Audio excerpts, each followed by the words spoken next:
Action. Hello everybody.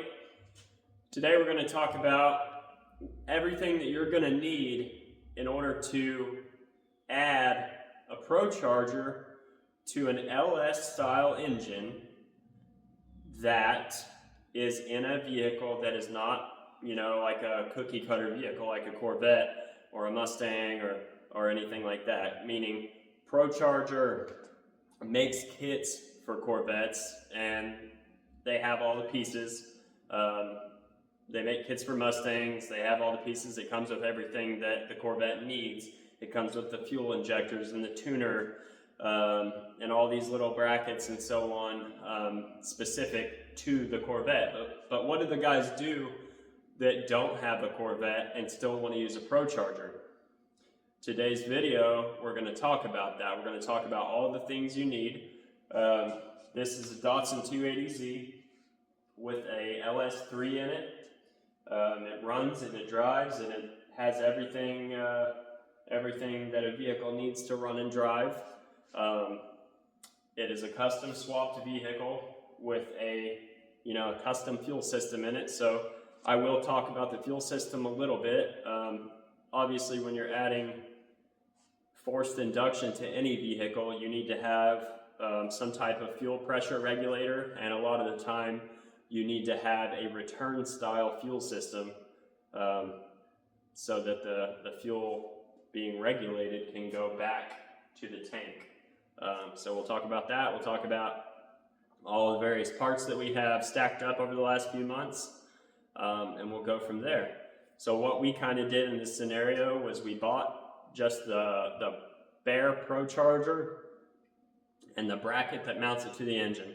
The rest of everything we had to source for ourselves, and it has taken a little while, but I think we're at a place where we basically have everything we need to put this ProCharger in this car and run it down the road and not have any issues along the way. So let's get into it. Here's everything. All right, so let's get into it. First things first here, this is our ProCharger. This is an F1C ProCharger.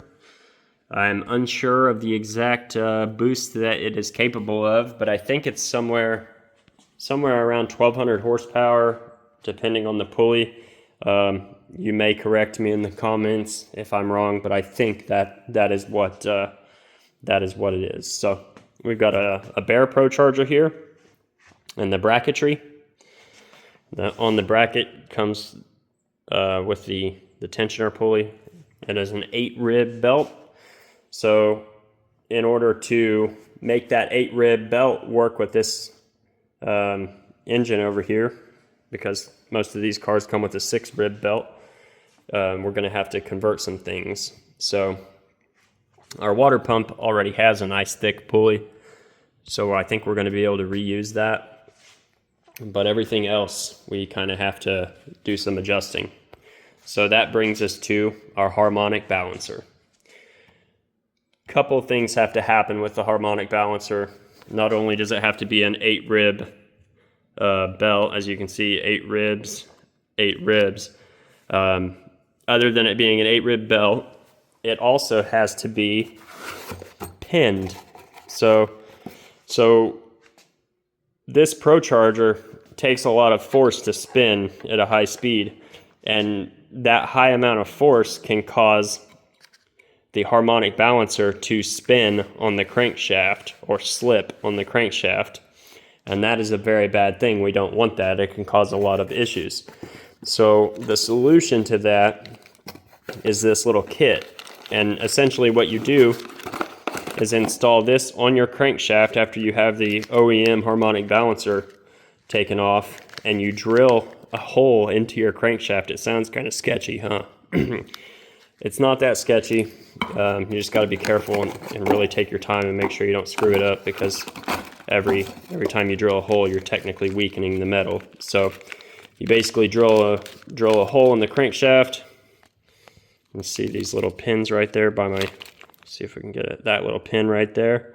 You put one of those pins in, and that pin sits inside of this little keyway here, and then that problem is solved and it doesn't slip. So as most people know, with LS style engines, or probably all engines, anytime you remove the harmonic balancer bolt, you're going to want to replace that because it is a one-time use bolt.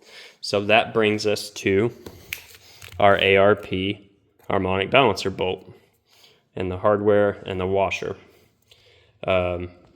This bolt is reusable. That's what's good about it.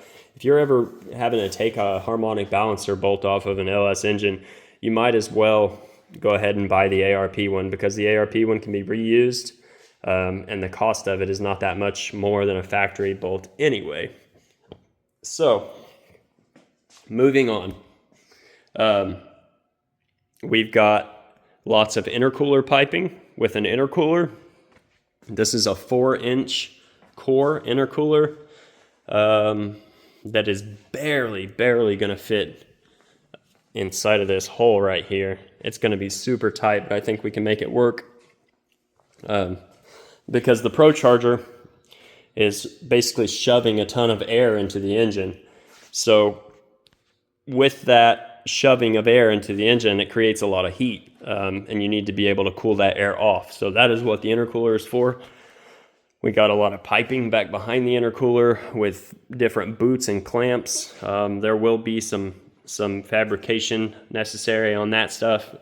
Those pipes are not gonna just bolt up perfectly without a struggle. So some of these pipes are gonna have to be cut, maybe cut in half and used that way. So that brings us to this.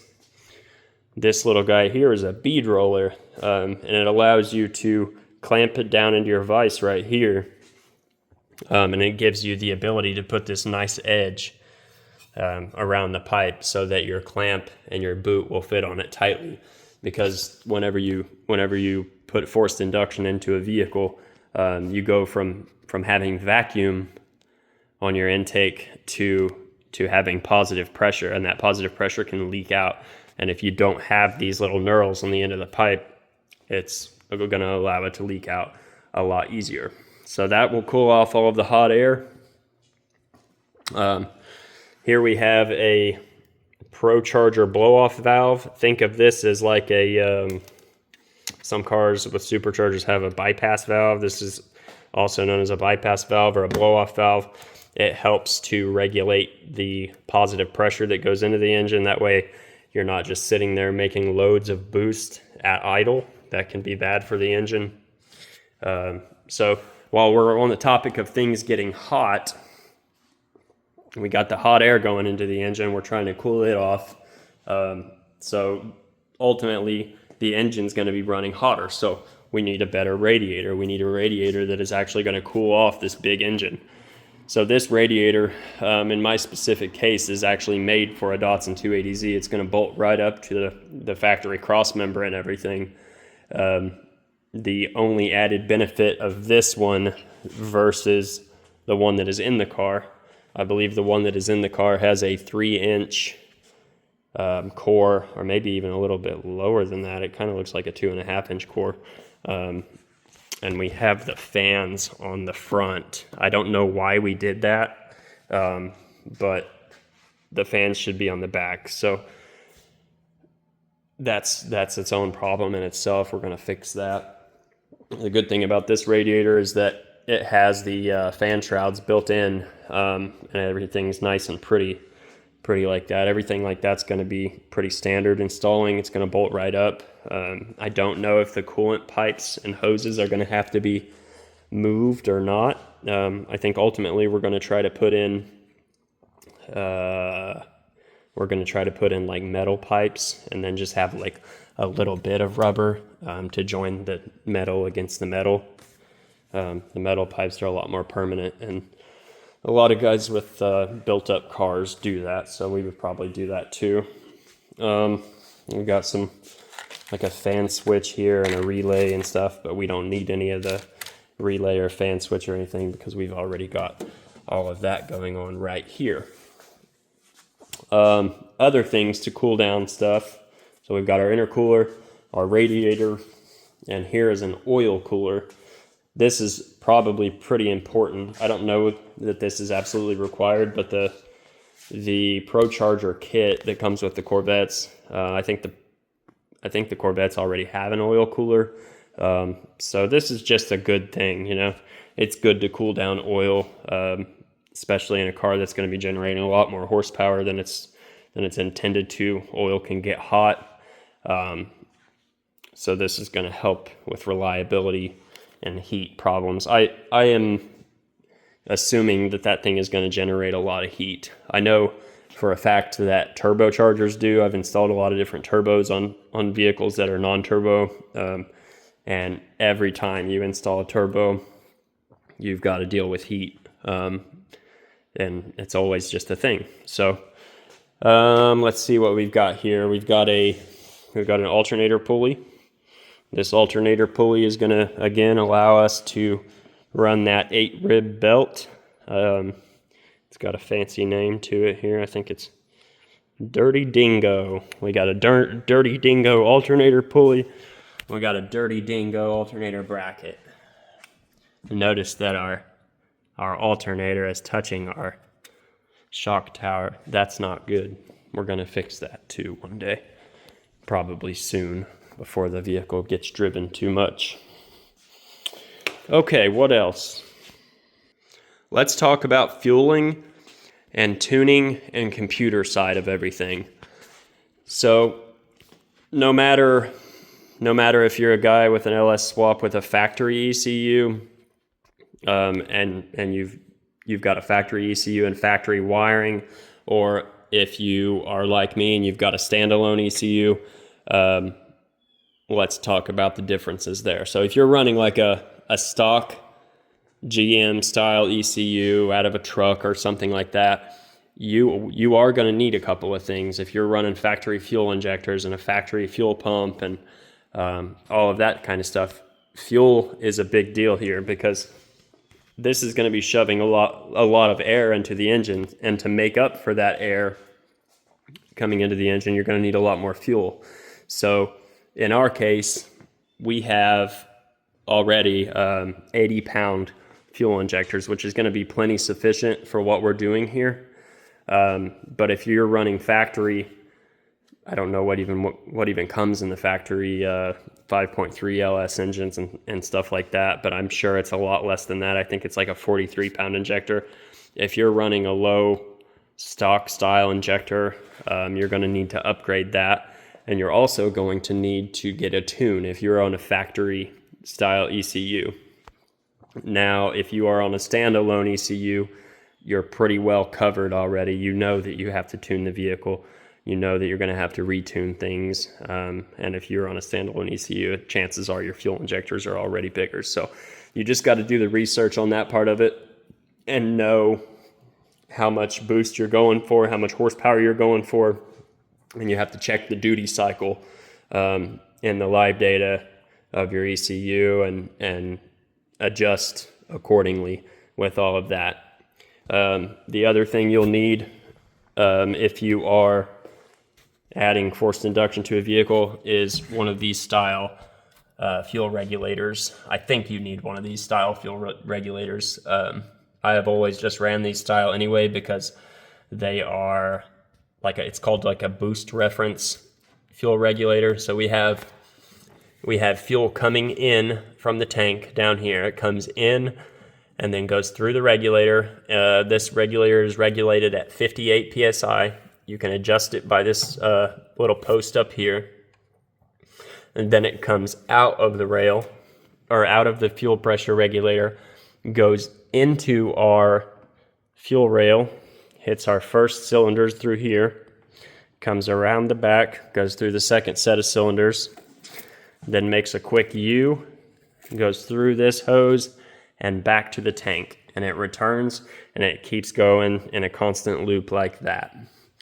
This little fitting here on the side, this is the boost reference. So this thing will actually add fuel pressure whenever it sees positive pressure. So I believe it's something like this: for every 1 pound of boost pressure, that this sees when it's hooked up, it adds 1 pound of fuel pressure, and then it goes back down whenever you let off the gas pedal. So when you let off the gas pedal, two things are happening.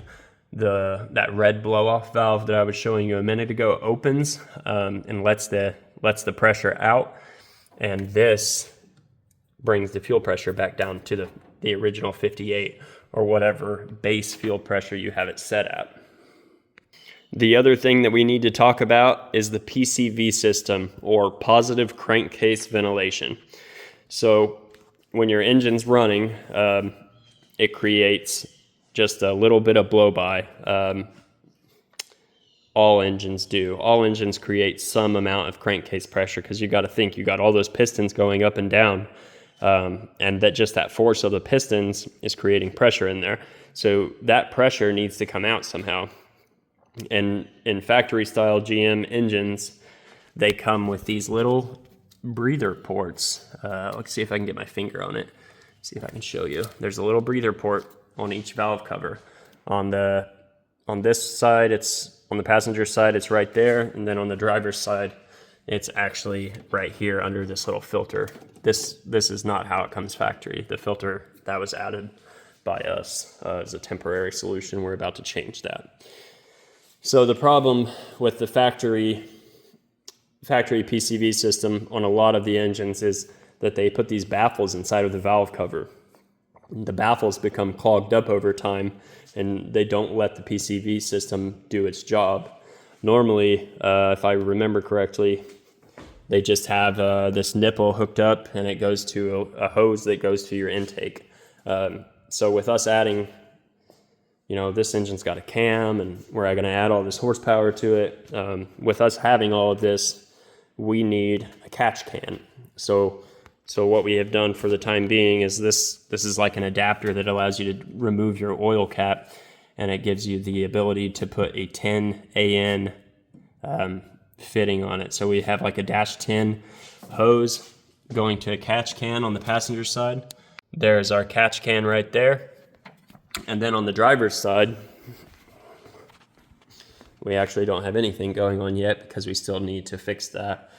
You have a couple options here. You can either try to drill and tap into the factory valve covers, or you can buy different valve covers that already have the -10 fittings, the bungs for the fittings on them. I haven't decided what we're going to do yet. So right now what we've got going on is just this little like janky breather filter going on with this side, and then we have on the driver's side the -10 hose going to the catch can. So that pretty much sums it up. That is everything that you need to get started. There will be little things along the way that you find that you're going to need. You may have to do some modifications to allow piping and intercoolers and oil coolers and make some brackets and things like that. There will be little hiccups along the way, but everything is fairly straightforward. Basically, the concept is you're going to start shoving a bunch of air into the engine. You need to cool that air off. Everything needs to be sealed up. You need to be able to add fuel with bigger fuel injectors and tuning in order to keep your air-fuel ratios happy, to make sure your engine doesn't blow up. You need to be able to cool off your oil and your coolant, and that pretty well sums it up. I'm sure there's something I'm forgetting here, and if you have any questions, or if you see that I have left something out and you have something to add it in the comments, because that's going to help people, and that's why we all do this, is to help each other and to have a good time. I am so grateful for you guys watching this video. I'm grateful for you subscribers. Please smash that like button and hit the subscribe button if you're not subscribed already. It really helps us, and we really appreciate you. Thank you for watching. I hope you have an excellent day, and we will see you later.